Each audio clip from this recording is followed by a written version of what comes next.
ओम श्री विष्णवे नमः। आप सभी का हमारे चैनल में बहुत बहुत स्वागत और अभिनंदन है। आज आप सुनेंगे कार्तिक मास महात्म का अध्याय 16। इसी के साथ आप सुनेंगे भगवत गीता का पाठ, विष्णु चालीसा का पाठ, तुलसी माता की कथा और तुलसी माता की आरती। जब कल ने प्रेत योनि से मुक्ति के वचन कहे, तब उसके गलाने को विचार कर ब्राह्मण बोला, तीर्थ दान व्रत करने से पाप दूर हो जाते हैं, परंतु तू प्रेत योनि में है, इसलिए मुझको अधिकार नहीं है। तेरी इस आत्म गलाने को देखकर मेरा मन दुखी है। तेरा उद्धार किए बिना मन प्रसन्न नहीं होगा। 3 प्रेत योनियों को दिलाने वाले तेरे पाप बड़े ही उग्र हैं। प्रेत योनि निंदनीय है, जो थोड़े पुण्य से नहीं छूटेंगे। अतः इस जन्म में जो मैंने कार्तिक का व्रत किया है, इसके पुण्य के आधे फल से तो श्रेष्ठ गति को प्राप्त हो।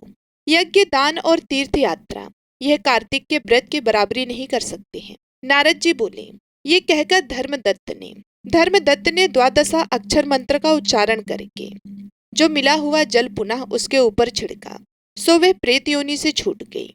जलती हुई अग्नि के समान दिव्य रूप धारण कर वे ब्राह्मण को प्रणाम कर हर्षित वाणी से बोली कि हे द्विश्रेष्ठ, तेरी कृपा से मैं नरक से छूटी। पापों में डूबी हुई मुझको आप निश्चय ही नौका रूपी हो। नारद जी बोले, तब कल्हार देवताओं से युक्त प्रकाशमान विमान को देखा। पुण्यसल और सुशील नामक विष्णु के द्वारपालों ने कल को श्रेष्ठ विमान में बिठाया। धर्मदत्त ने विमान को विस्मय पूर्वक देखा और फिर उन गढ़ों को देखकर धरती पर गिरकर प्रणाम किया।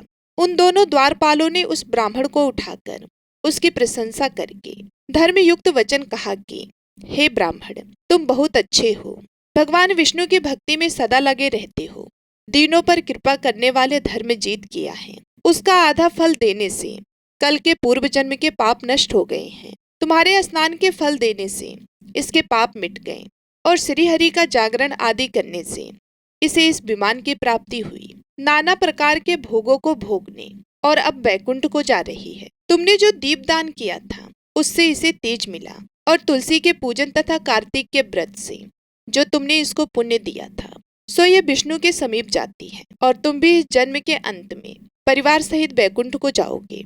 भगवान विष्णु के वैकुंठ में सब भगवान की आराधना तुम्हारी तरह करते हैं। उनको कोई वस्तु दुर्लभ नहीं है। उत्तानपाद के पुत्र ध्रुव को जिन्होंने निश्चल पद दिया, जिनका नाम लेने से मनुष्य उत्तम गति को प्राप्त होते हैं, जिस प्रकार ग्रह के द्वारा पकड़ा हुआ गजराज मुक्त होकर भगवान के समीप गया, तुमने भी भगवान विष्णु की जो आराधना की, सो कई हजार वर्ष तक अपनी स्त्रियों सहित भगवान के संदिग्ध में तुम निवास करोगे। पूर्ण छिन्न होने पर पृथ्वी पर जाओगे और सूर्यवंश के प्रसिद्ध राजा दशरथ होगे।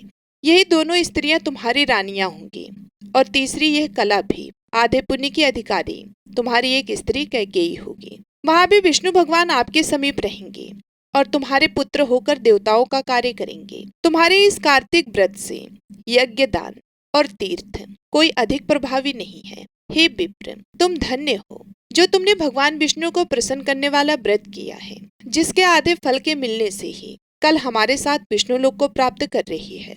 इसके आगे का वृतांत आप अगले अध्याय में सुनेंगे। इसी के साथ आप सुनिए भगवत गीता का यह अध्याय। पिछले 2 अध्यायों में आप सभी ने सुना कि परम भगवान श्री कृष्ण ने घोषणा की कि सभी में से भक्ति ही योग्य या परम पुरुष से मिलने का सर्वोच्च तथापि सरलतम मार्ग है। इस अध्याय में वे अपनी सर्वोच्च महिमा को प्रकट करते हैं, जो श्रद्धा और भक्ति विस्मय को प्रेरित करती है।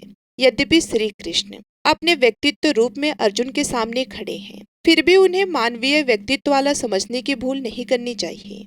भगवान ने कहा कि हे अर्जुन, चूंकि तुम मुझसे ईर्ष्या नहीं करते, अतः अब मैं तुम्हें यह अत्यंत गोपनीय ज्ञान और बुद्धि प्रदान करूंगा, जिसे जानकर तुम भौतिक संसार के दुखों से मुक्त हो जाओगे।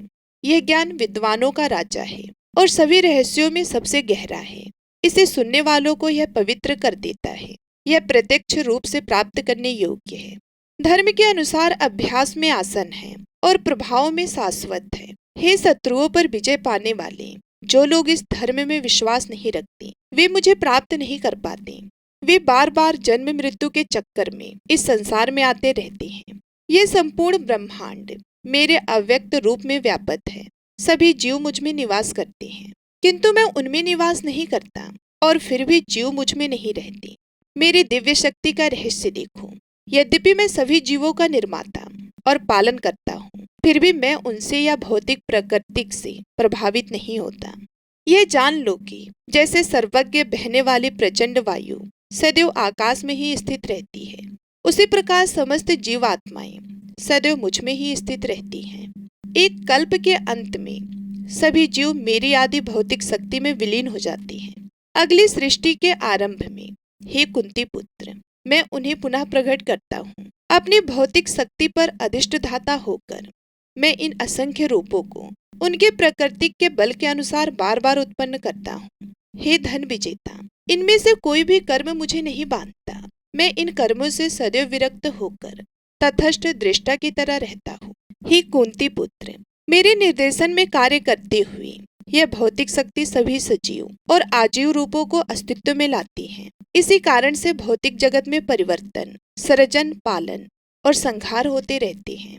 जब मैं अपने साकार रूप में अवतरित होता हूँ तो भ्रमित व्यक्ति मुझे पहचानने में असमर्थ हो जाते हैं। वे मेरे व्यक्तित्व की दिव्यता को नहीं जानते, क्योंकि मैं सभी प्राणियों का परमेश्वर हूँ। भौतिक शक्ति से मोहित होकर ऐसे लोग असुरी और नास्तिक विचारों को अपना लेते हैं।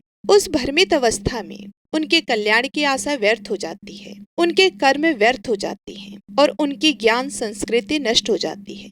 परंतु हे पार्थ, जो महात्मा मेरी दिव्य शक्ति की शरण लेते हैं, वे मुझ भगवान कृष्ण को ही समस्त सृष्टि का मूल जानते हैं। वे मुझ में ही अपना मन लगाकर मेरी भक्ति में लीन रहते हैं।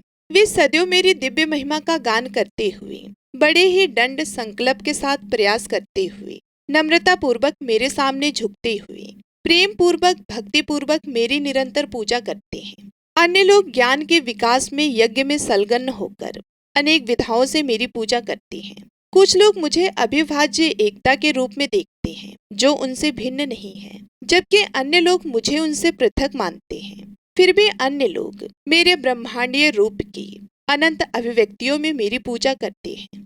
मैं ही वैदिक अनुष्ठान हूँ, मैं ही यज्ञ हूँ और मैं ही पितरों को अर्पित किए जाने वाला हवन हूँ। मैं ही औषधि हूँ और मैं ही वैदिक मंत्र हूँ। मैं ही घी हूँ, मैं ही अग्नि हूँ और मैं ही हवन का कार्य हूँ। मैं ही इस ब्रह्मांड का पिता हूँ। मैं ही माता, पालनहार और पिता माँ भी हूँ। मैं ही पवित्र करने वाला, ज्ञान का लक्ष्य, पवित्र अक्षर ओम हूँ। मैं ही ऋग्वेद, सामवेद और यजुर्वेद हूँ। मैं ही समस्त जीवों का परम लक्ष्य हूँ। मैं ही उनका पालन करता स्वामी, साक्षी, निवास, आश्रय और मित्र हूँ। मैं ही सृष्टि का उद्गम और विश्राम स्थान हूँ। मैं ही भंडार और सनातन बीज हूँ। मैं सूर्य के समान गर्मी फैलाता हूँ और वर्षा को रोकता हूँ और भेजता हूँ। हे अर्जुन, मैं अमरता भी हूँ और मृत्यु भी। मैं आत्मा भी हूँ और पदार्थ भी। जो लोग वेदों में वर्णित सकाम कर्म में लीन हैं, वे अनुष्ठानिक यज्ञों के माध्यम से मेरी पूजा करते हैं। सोमरस, जो कि यज्ञों का अवशेष है, पीकर पाप से शुद्ध होकर वे स्वर्ग जाने की इच्छा रखते हैं। अपने पुण्य कर्मों के कारण वे स्वर्ग के राजा इंद्र के धाम में जाते हैं और दिव्य देवताओं के सुखों का आनंद लेते हैं। जब वे स्वर्ग के विशाल सुखों का उपभोग कर लेते हैं तो उनके पुण्यों का भंडार समाप्त हो जाता है और वे पृथ्वी पर लौट आते हैं। इस प्रकार जो लोग वैदिक अनुष्ठानों का पालन करते हैं, वे भोगों की इच्छा रखते हुए बार बार इस संसार में आते जाते रहते हैं। कुछ लोग ऐसे भी हैं जो हमेशा मेरे बारे में सोचते हैं और मेरी अनय भक्ति में लीन रहते हैं। उनका मन हमेशा मुझ में लीन रहता है। मैं उनकी कमी को पूरा करता हूँ और जो उनके पास पहले से है उसे सुरक्षित रखता हूँ। हे कुंती पुत्र, जो भक्तजन श्रद्धा पूर्वक अन्य देवताओं की पूजा कर, वे भी मेरी पूजा करते हैं, किंतु वे गलत विधि से ऐसा करते हैं। मैं ही समस्त यज्ञों का भोक्ता तथा एकमात्र स्वामी हूँ। किंतु जो लोग मेरे दिव्य स्वरूप को नहीं समझ पाते, उन्हें पुनर्जन्म लेना पड़ता है। देवों के उपासक देवों के बीच जन्म लेते हैं, पितरों के उपासक पितरों के बीच जन्म लेते हैं, भूतों के उपासक ऐसे प्राणियों के बीच जन्म लेते हैं और मेरे भक्त मेरे ही पास आते हैं। यदि कोई मुझे भक्ति पूर्वक पत्र, पुष्प, फल अथवा जल अर्पित करता है तो मैं अपने भक्त द्वारा शुद्ध चेतना पूर्वक, प्रेम पूर्वक अर्पित की गई उस वस्तु को प्रसन्नता पूर्वक ग्रहण करता हूँ। हे कुंती पुत्र, तुम जो कुछ करते हो, जो कुछ खाते हो, जो कुछ पवित्र अग्नि में आहुति देते हो, जो कुछ दान देते हो तथा जो कुछ तपस्या करते हो, उन सब को मुझे ही अर्पण करो। अपने समस्त कर्मों को मुझे समर्पित करके तुम शुभ अशुभ फलों के बंधन से मुक्त हो जाओगे। संन्यास द्वारा मुझ में मन लगाकर तुम मुक्त हो जाओगे और मुझको प्राप्त करोगे। मैं सभी जीवों के प्रति संभाव रखता हूँ, ना तो किसी से द्वेष करता हूँ, ना किसी से पक्षपात करता हूँ, परंतु जो भक्त प्रेम पूर्वक मेरा भजन करते हैं वे मुझ में निवास करते हैं और मैं उनमें निवास करता हूँ। यदि सबसे अधिक पापी भी अनय भक्ति के साथ मेरी पूजा करते हैं तो उन्हें भी धर्मात्मा ही माना जाना चाहिए, क्योंकि उन्होंने उचित संकल्प किया है। वे शीघ्र ही पुण्यवान हो जाते हैं और अस्थायी शांति प्राप्त करते हैं। हे कुंती पुत्र, ये स्पष्ट रूप से कह दो कि मेरा कोई भी भक्त कभी नष्ट नहीं होता। वे सभी जो मेरी शरण में आते हैं, चाहे उनका जन्म, वंश, लिंग या जाति कुछ भी हो, यहाँ तक कि वे भी जिन्हें समाज तिरस्कृत करता है, वे परम गति को प्राप्त करेंगे। फिर पुण्य कर्म वाले राजाओं और ऋषियों की तो बात ही क्या। अतः इस क्षण भंगुर और आनंदहीन संसार में आकर मेरी भक्ति में लग जा। सदैव मेरा चिंतन करो, मुझ में लीन रहो, मेरी पूजा करो और मुझे नमस्कार करो। अपने मन और शरीर मुझे समर्पित करके तुम अवश्य ही मेरे पास आओगे। भगवत गीता का अध्याय समाप्त हुआ। बोलिए विष्णु भगवान की जय, माता लक्ष्मी की जय। अब आप सुनेंगे माता तुलसी की कथा और तुलसी माता की आरती। एक बार एक गांव में एक बुजुर्ग महिला रहा करती थी। वह बहुत ही पूजा पाठ किया करती थी। वह रोज तुलसी माँ की पूजा करती थी। वह बुजुर्ग महिला रोज तुलसी माता से कहती कि हे तुलसी माँ, तुम मुझे बहू दो, पीताम्बर की धोती दो, मीठा मीठा ग्रास दो, बैकुंठ में वास दो, चटक की चाल दो, पटक की मौत दो, चंदन का काठ दो, रानी सा काज दो, दाल भात का भोजन दो, ग्यारस की मौत दो और कृष्ण जी का कंधा दो। वह बुजुर्ग महिला हर महीने में तुलसी माता की रोज पूजा करती और उनके विरले को रोज सींचती। तुलसी माता बुजुर्ग महिला की बात सुनकर धीरे धीरे सूखने लगी। तभी भगवान श्री कृष्ण जी ने देखा कि तुलसी माता सूख रही हैं और तभी एक दिन भगवान श्री कृष्ण तुलसी माता जी के पास प्रकट हुए और भगवान श्री कृष्ण जी ने तुलसी माता से पूछा कि तुम क्यों सूख रही हो? सभी महिलाएं तुम्हारी पूजा करती हैं और तुमको रोज सींचती हैं, लेकिन फिर भी तुम सूखती जा रही हो, इसका कारण क्या है? जिसके बाद तुलसी माता ने भगवान श्री कृष्ण जी से कहा कि हे प्रभु, एक बुजुर्ग महिला मेरे पास रोज आती है और रोज एक ही बात बोलती है। कहती है कि हे तुलसी माता सबकी दाता, मैं तेरा बिरला सींचती हूँ, तुम मुझे बहू दे, पीताम्बर की धोती दे, मीठा मीठा ग्रास दे, बैकुंठ में वास दे, चटक की चाल दे, पटक के मौत दे, चंदन का काट दे, रानी सा रास दे, दाल भात का भोजन दे, ग्यारस की मौत दे और कृष्ण जी का कंधा दे। मैं उस बुजुर्ग महिला की सारी मनोकामनाएं पूरी कर सकती हूँ, लेकिन उसकी एक मनोकामना पूरी नहीं कर सकती। मैं कृष्ण जी का कंधा कहाँ से दूंगी? भगवान श्री कृष्ण जी तुलसी माता की बात सुनकर जोर जोर से हंसने लगे और फिर भगवान श्री कृष्ण जी ने तुलसी माता जी से कहा कि तुम चिंता मत करो, जब ये बुजुर्ग महिला की मृत्यु होगी तब मौके पर मैं उसको कंधा दे दूंगा। अब सुबह जब वह पूजा करने आए तब कह देना कि सब कुछ तुम्हें मिल जाएगा।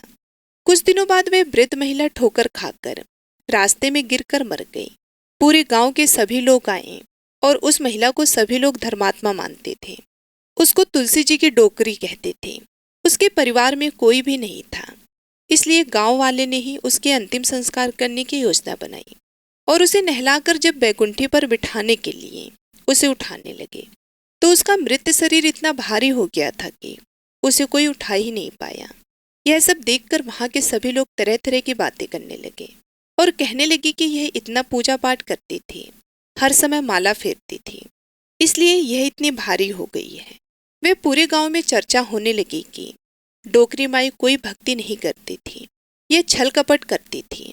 हम जिसे धर्मात्मा समझते थे वह पापी है जो कि किसी से भी नहीं उठ पा रही है। यह इसके कर्मों की सजा है। इधर भगवान ने सोचा कि मेरे भक्तों की निंदा हो रही है, इसलिए भगवान ने बूढ़े ब्राह्मण का भेष धारण करके वहां पर आए और वहां पर एक व्यक्ति से पूछने लगे कि यहाँ पर इतनी भीड़ क्यों लगी है, जिससे लोग कहने लगे कि यह डोकरी माई मर गई हैं और पाप इतना था कि जिससे ये उठ नहीं पा रही हैं। सब उठा उठा कर थक गए। तब ब्राह्मण ने कहा कि मुझे एक बात डोकरी के कानों में कहने दो, फिर वे देखो कैसे उठती हैं। तो सभी लोगों ने कहा कि आप भी प्रयास करके देख लीजिए। तब भगवान ने उस वृद्ध महिला के कानों में कहा कि हे डोकरी माई, देखो मैं आ गया हूँ। और जो डोकरी पूजा करते समय शब्द कहती थी वह शब्द उसके कानों में कहने लगे, तू बिड़ला सींच, तेरा मैं करूँ निस्तारा, मेरा डोकरी माई बहू ले, बेटी ले पोता ले, लड्डू ले पीताम्बर की धोती ले, गहना ले घी का घड़ा ले, मीठा मीठा खीर और पूड़ी ले, दाल भात का भोजन ले, धन दौलत ले, बेटा पोता को ले, काम ले, तुलसी को पताका ले, मुंह में गंगा जल ले, 11 के दिन ले, चंदन को दाग ले, श्री कृष्ण जी का कंधा ले। इतना सुनते ही डोकरी हल्की हो गई। भगवान ने बोला आओ और उसको उठाओ। भगवान ने हाथ लगाया और डोकरी उठ गई। सबको बड़ा ही आश्चर्य हुआ। उसे खूब धूमधाम से ले जाया गया। भगवान उसे अपने कंधे पर ले गए। पूरे गांव में इसकी चर्चा होने लगी, जिससे उसको मुक्ति मिल गई और वह बैकुंठ में चली गई। सभी लोग देखते रहे। सभी लोगों ने देखा कि शमशान घाट तक तो ब्राह्मण साथ ही आया था, लेकिन अब वह दिखाई नहीं दे रहा। इससे लोगों को समझ में आ गया कि वो कोई और नहीं, स्वयं भगवान बूढ़े ब्राह्मण के रूप में आए थे। बोलिए श्री राधा कृष्ण भगवान की जय। बोलिए श्री तुलसी शालिग्राम जी की जय। आइए अब सुनते हैं तुलसी चालीसा। जय जय तुलसी भगवती सत्यवती सुखदानी, नमो नमो हरि प्रियसी श्री वृंदा गुण खानी, श्री हरि शीस विरजनी देहु अमर वरम, जनहित हे वृंदावनी अब ना करहु बिलम। धन्य धन्य श्री तुलसी माता, महिमा अगम सदा श्रुति गाता, हरि के प्राणहु से तुम प्यारी, हरहि हेतु कीनो तप भारी, जब प्रसन्न है दर्शन दीनो, तब करि जोरि विनय उस कीनो, हे भगवंत कंत मम हो, दीन जानि जन छाड़ो मोह, सुनी लक्ष्मी तुलसी की बानी, दीनु श्राप कद पर आनी, उस अयोग्य वर मांगन हारी, हो बिटप तुम जड़ तनुधारी, सुन तुलसी हो स्रवते ही ठामा, करहु वास तुहु नीचन धामा, दियो वचन हरि तब तत्काला, सुनहु सुमुख जनि हो बिहाला, समय पाई व्यवहरो पति तोरा, पूजहु आस वचन सत मोरा, तब गोकुल मह गोप सुदामा, तासु भई तुलसी तू बामा, कृष्ण रास लीला के माही, राध सक्यो प्रेम लखि नाही, दियो श्राप तुलसी तत्काला, नर लोकहि तुम जन्महु बाला, यो गोप वह दानव राजा, शंख चूड़ नामक सिर ताजा, तुलसी भई तासु की नारी, परम सती गुण रूप अगारी, अस दे कल्प बीत जब गयऊँ, कल्प तृतीय जन्म तब भयऊँ, वृंदाना में भयो तुलसी को, असुर जलंधर नाम पति को, कर अति द्वंद अतुल बल धामा, लीन शंकर से संग्रामा, जब निज सैन्य सहित शिव हारे, मरहि न तब हर हर ही पुकारे, पतिव्रता वृंदा थी नारी, को न सके पतहि संघारी, तब जलंधर ही भेष बनाई, वृंदा ढींग हरि पहुँचो जाई, शिव हित लय कर कपट प्रसंगा, कियो सतित्व धर्म तो ही भंगा, भयो जलंधर कर संघारा, सुनि उर शोक भयो उपारा। ते छड़ दियो कपट हरि टारी, लखी वृंदा दुख गिरा उचारी। जलंधर जस हत्यो अभिभीता, सोई रावण तस हरि ही सीता। अस प्रस्तर सम हृदय तुम्हारा, धर्म खंडी मम पत ही संघारा। यही कारण लहि श्राप हमारा, होवे तनु पसाण तुम्हारा। सुनि हरि तुरत ही वचन उचारे, दियो श्राप बिना विचारे। लख्यो ना निज कर तूति पति को, छलन चाहो जब पार्वती को। जड़ मत तू अस हो जड़ रूपा, जग में तुलसी बिटप अनूपा। धग्वे रूप हम साली ग्रामा, नदी गंड के बीच ललामा। जो तुलसी दल हम ही चढ़े हैं, सब सुख भोग परम पद पई है। बिन तुलसी हरि चलत शरीरा, अतिशय उठत शीस उर पीरा। जो तुलसी दल हरि सिर धारत, सो सहस्त्र घट अमृत डारत। तुलसी हरि मन रंजन हारी, रोग दोष दुख भंजन हारी। प्रेम सहित हरि भजन निरंतर, तुलसी राधा में नहीं अंतर। व्यंजन हो छपनौ परकारा, बिन तुलसी दल न हरहि प्यारा। सकल तीर्थ तुलसी तरु छाही, लहत मुक्ति जन संशय नाही। कवि सुंदर इक हरि गुण गावत, तुलसी निकट सहस गुण पावत। बसत निकट दुर्वासा धामा, जो प्रयास ते पूर्व ललामा। पाठ करहि जो नित्य नर नारी, होहि सुख भासै त्रिपुरारी। तुलसी चालीसा पढ़ही, तुलसी तरु ग्रह धारी। दीप दान करि पुत्र फल, पावै बंधु नारी। सकल दुख दरिद्र हरि, हारहै परम प्रसन्न। असि है धन जन लड़ही ग्रह, बसहि पूर्णा अत्र। लाही अभिमत फल जगत, महलाई पूर्ण सब काम। जहि दल अर्पहि तुलसी तह, सहस बसहि हरि राम। तुलसी महिमा नाम लख, तुलसी सुत सुख राम। मानस चालीसा रच्यो, जग मह तुलसीदास। बोलिए तुलसी माता की जय, श्री हरि विष्णु की जय। अब आइए सुनते हैं तुलसी माता की आरती। जय जय तुलसी माता मैया, जय तुलसी माता।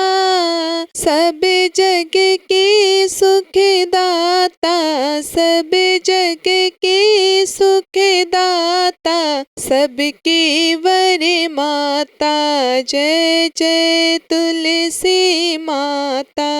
सब योगों से ऊपर, सब रोगों से ऊपर मैया, सब रोगों से ऊपर। रज से रक्षा करके, रज से रक्षा करके, सबकी भवित्राता। जय जय तुलसी माता।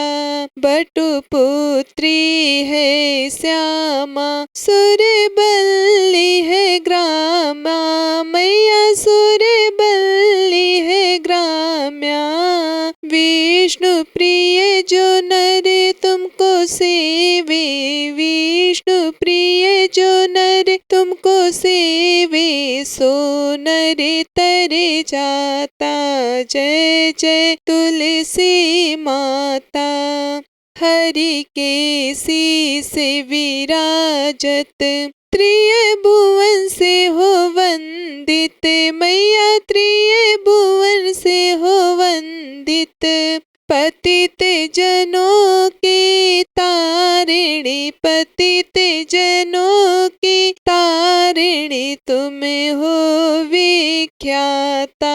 जय जय तुलसी माता। लेकर जन्म विजन में आई दिव्य भवन में, मैया आई दिव्य भवन में। मानो लोक तुम्ही से, मानो लोक तुम्ही से, सुख संपत्ति पाता। जय जय तुलसी माता। हरि को तुम अति प्यारी, श्याम बड़े सुकुमारी, मैया श्याम बड़े सुकुमारी। प्रेम अजब है उनका, प्रेम अजब है उनका, तुमसे कैसा नाता। जय जय तुलसी माता। हमारी विपद हरो तुम, कृपा करो माता, मैया कृपा करो माता।